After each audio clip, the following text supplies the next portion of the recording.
Welcome back, my darlings, to A Study In. It has been a while, mostly because of some technology hiccups, mostly because I accidentally filmed my vlog with the camera facing the wrong way around. Oops.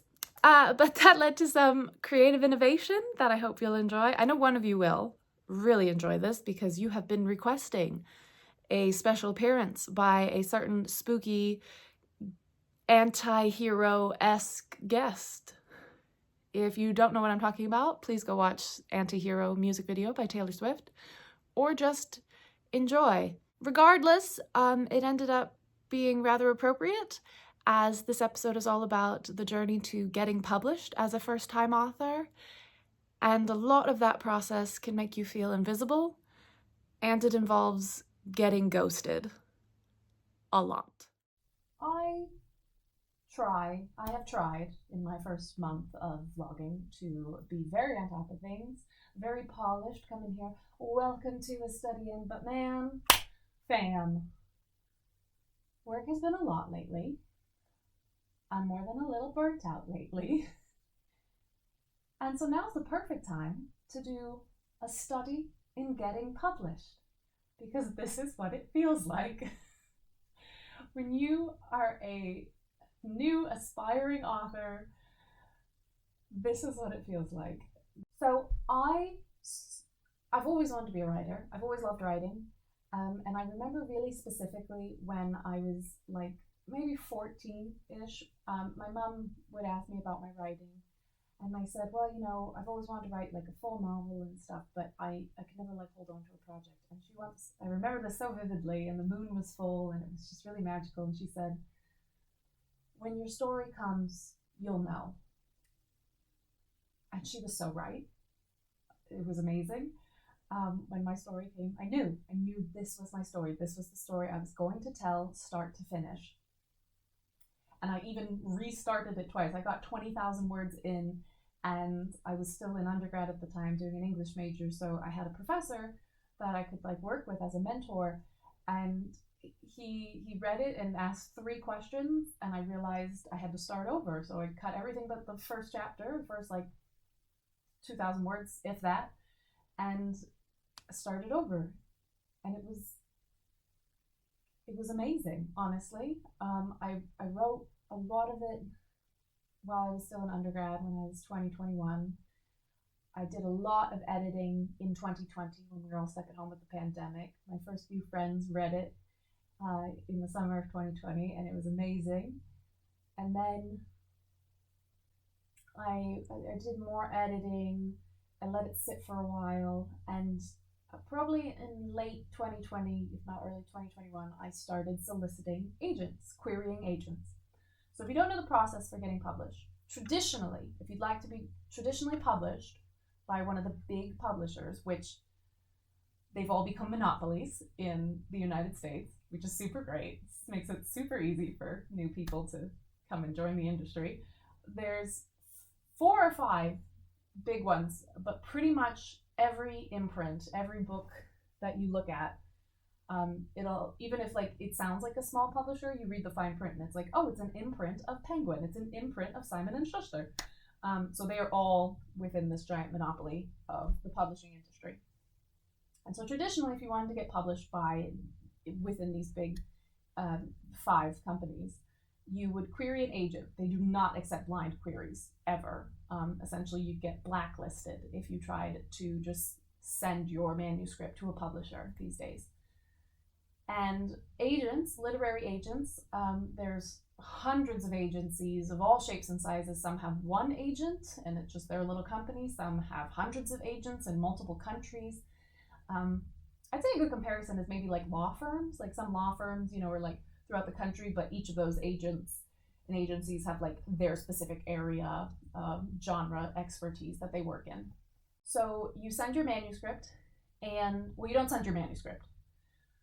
To query an agent, you send them a query letter, which is like a cover letter for a job. So it's all the worst parts of applying for a job. And you send them usually the first chapter or the first 5 to 10 pages of your manuscript. And they have very strict guidelines about how you do this. If you mess them up, they won't open your query. They won't even look at it, which it's questionable whether they actually look at your query or not anyways. A lot of agents refer to their inbox as the slush pile, because that's just where all this crap lands from all these, unpublished authors, which really makes you feel great and motivated as an unpublished author. Once you get an agent who says, "Oh, I love your work," sometimes the agents, "I want to represent you." So the agent says, "Hi, I love your work. I want to represent you." And once you have that, some agents will edit your work. They'll work with you to make it better. But a lot of them just kind of start selling it. So from there, they try to sell it to the big publishers. And there's various ways they can do this. That's where you land the money. You and your agent make no money until your book is sold. So in the traditional world, that's the process. You query the agent, which also, by the way, if I didn't mention, querying is all the worst parts of applying for a job, but it's also all the worst parts of online dating, because you can't just query anybody. I mean, you can, but to get the best chances of having your query opened and actually read and actually liked and actually get an agent, you have to target the agents who are in your genre. So if you write a fantasy book, you want to find agents who specialize in fantasy. You're not going to send it to an agent who mostly sells nonfiction books, who mostly sells mystery novels. And while this is great because they know their niche, they know what they're doing, it's also terrible for two reasons. One, because if they're already representing a witchy romantic fantasy book, they're not going to take yours. So you got to go find another agent. So it's very specific of what they're looking for. It's kind of like The Voice. If you've ever seen The Voice, they build out their team, and you don't want to have a team full of, my parents have been watching a lot of The Voice because of Michael Bublé and Snoop Dogg. We all love Snoop Dogg. But in The Voice, you build out a team of singers trying to get one of them to win. And so you don't want to have 12 rappers on your team. You want to have someone who does more jazz singing, more country singing, more this. So you've got a wide range. And that's what these agents do. They try to have something for every niche genre at this point, and so they can constantly be selling things to publishers and keep making money. Some agents now don't want new authors. A lot of older agents don't want new authors, and some agents are absolutely do not solicit me if you've self-published, and others are only solicit me if you've self-published. It's a mess. But the second reason, I know this is all over the place. This isn't even half of it. Just wait. So the second half of why agents having niche genres sucks is because if you have a really weird genre, like me, if your book is kind of in the middle, it's very difficult. If your book is different, it's very difficult to get their attention. Because again, they know what they're looking for. Right now, which books are big? It's Halloween, we're all talking about it. So agents know what they're looking for. They want words that grab you in your query letter.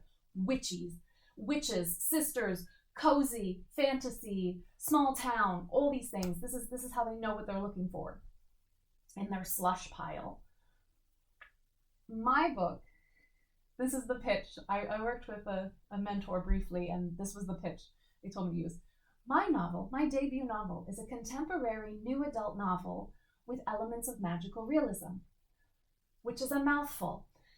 But what it really means is my book is a kind of, if it was a movie, it would be in a world where your soulmate is determined by a mark on your finger. If you've ever read fan fiction, soulmate AUs, alternate universes where you might be born with your soulmate's name on your body, or you're born with the first words they say to you, or you get a tattoo, or there's lightning when you touch for the first time. That's the area my book exists in. And so it's very normal and very, if I could find an agent who reads fan fiction, they'll get it. They know what I'm talking about. But unfortunately, agents do not advertise that they read fan fiction on their websites. So it's been really difficult because on the one hand, my book will really appeal to contemporary new adult agents who are there, trying to sell books to women in their mid-20s. That's a huge market right now for books. And my book also plays with romantic tropes, so enemies to lovers or best friends to lovers.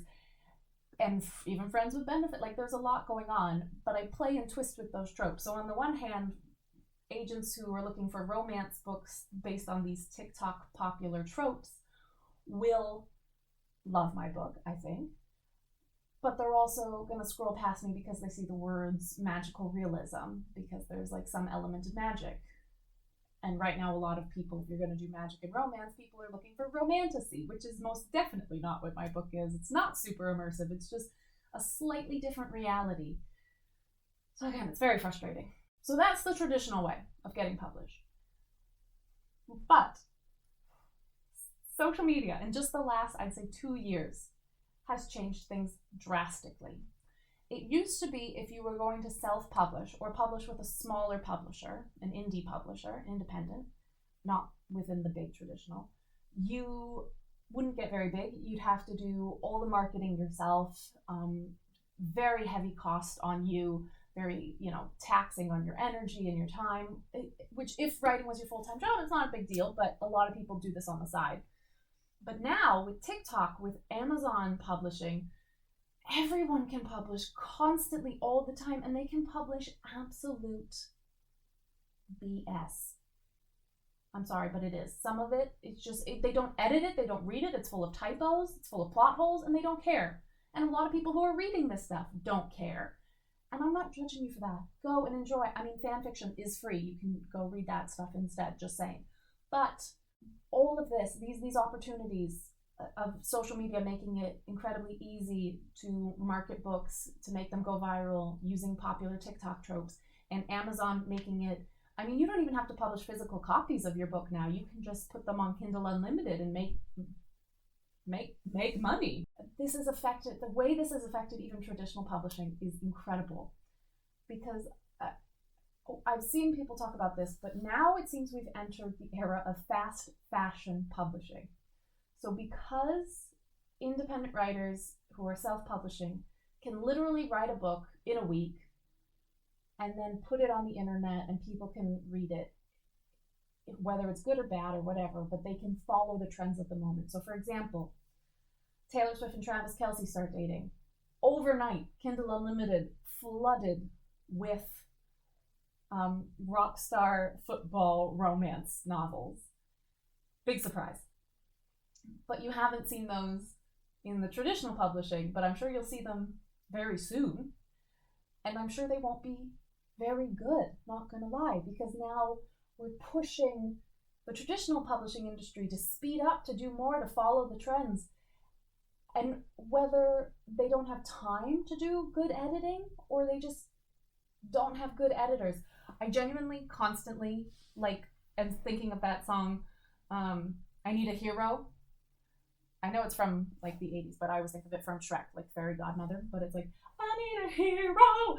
And in the beginning it opens up like, where have all the good men gone? I keep singing that to myself when I'm reading these days, where it's like, where have all the good editors gone? Because there's so many books that are so popular right now. And as a writer myself, they could just absolutely be edited so much better. Here's 3 popular books right off the bat.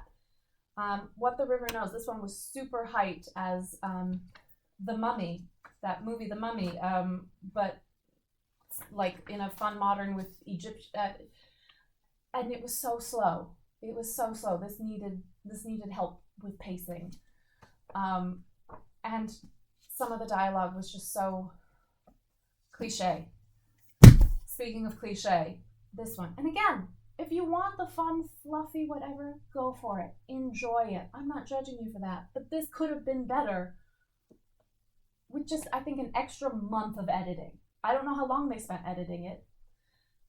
This book in particular is actually very interesting, where the writer advertised the idea of this book on TikTok. She made a bunch of funny videos about what if you were the assistant to the villain and he was falling in love with you, or vice versa. And an agent saw the idea, or a publisher, and they essentially commissioned her to write the book. And it wasn't, but because she had the audience, because she had the pre-made audience from these popular videos, they said, yes, of course, let's go. But no. And even Jodi's new book, which I have finished, and I got an amazing art copy from my good friends at a local indie bookstore. Oh my god, this could have desperately been cut down. She became so repetitive, I wanted to gouge my eyes out. No offense, Jody, but you could have cut so much of this book. It was so repetitive at times. And again, it just takes an editor with a good pen just being like, nope, nope, nope. And now it also seems that to be traditionally published, you have to go viral. You have to have a pre-made audience. You have to, again, all the people I'm seeing now who are getting publishing deals, not all of them. There are some major exceptions. Not major. I'm just so aggressively online in the book community that I see everything. Let me put it that way. But a lot of people who are getting book deals now that I see are people who already have major TikTok followings. And their book doesn't even have to relate to what their TikToks are about. And as someone who just writes, who just wrote their story because it came to me, because I knew this is my story. And time again, I had signs from the universe that this is my story. I need to tell this story. No one can tell it the way I can. And I have the feeling a lot of people could relate to feeling like there's someone special out there for you and always wondering where they are, and are you doing something wrong? Are they doing something wrong? Is that why you're never quite meeting? You know, does this person even exist at all? I feel like a lot of people could relate to this, but I don't want to go bare my heart on TikTok in a million videos that sound almost exactly the same. I don't want to just talk about the enemies to lovers moments in my book, though they are kind of funny. I did enjoy writing them a lot. I just want to write. I just want to be a writer. I want to be published. I want this to be my career. Again, perfect timing after work has been putting me through it. I'm like, yeah, I'm ready to leave, guys. If anybody wants to, like, you know, could win the lottery, the stage up, or I could at least like go part-time, you know, if health insurance was. Anyways, the point is, all of this is to say that it is hard to get published. It has always been difficult to get published, but now more than ever, it feels difficult to get published for writers who just want to write, for writers who just want to share their story because they know it's their story. They know this is what they were born to do. I will keep soliciting, querying agents. I took a break for a while for my mental health, but I'm intending to start again. And I want to talk more about my book on here because your positive responses. Every time I talk about my book, I get such positive responses from strangers on the street to my good friends to anyone. And again, that's what keeps me going through this very difficult, very frustrating process that just seems like an endless cycle and endless rejection. That's the worst part of it, is the rejection. A lot of it is just like ghosting rejection. They never answer you. And some of it is personal rejection. Like, hey, I read your thing. I don't want it. Which is great because, you know, it's like people are looking into your actual soul. You're like, here you go. And they're like, no, I'm good. Thanks. Keep it. So I might start exploring options in indie publishing and self-publishing, but that requires a lot of, you know, personal marketing. You're doing all your marketing yourself. And because again, writing, it's an art form. It's a calling for a lot of people, and a lot of people are just treating it like a business. You know, go and write your Taylor Swift, Travis Kelce fan fiction. If any of you are aspiring authors or self-published authors or published authors, and you have advice or just encouragement, I'd love to hear it in the comments. If any of you are struggling with trying to get a job or any form of rejection, I feel you. It is hard. It is exhausting to keep putting yourself out there and out there and out there and to just keep winding up rejected or finding failure. It's exhausting. And honestly, that's so much of what my book is about. Again, it's become so, it's like I'm writing myself into my own book. A big theme in my novel, A Study in Soulmates, I'm sure you can guess, is hope. And the way that theme has concluded in the book has changed a few times. The ending has changed a few times as I've grown. For all of this, for all of the, I'd like to be a writer, I'd like to be published, I'd like to make a living off of this. I'd also really love $1 million Netflix movie deal for my book. No pressure. What I really want right now is an editor. I want a good editor, not just because I've seen bad editing, but because I know my book is good. I know my novel is good, but I know it can be better. And because this is my story, the one that's been waiting for me, the one that I've been waiting for, I want it to be all that it can be. I want it to reach its fullest potential. I care about these characters and the plot line and the world. I was going to say like my own family, but no, I care about them like I care about myself. They are a part of me. They were born from me. Is this what it feels like to have a child? So, if any of you are editors or anything like that, whatever, got some free time, retired editor out there, retired literary agent, got some free time, send me a message. I'm gonna try to follow my own advice in my book and hold on to hope. So thank you for listening. Hopefully my next video will be all about my novel itself. Really love to talk about that if you're interested. And yeah, some fun Halloween things coming up as well.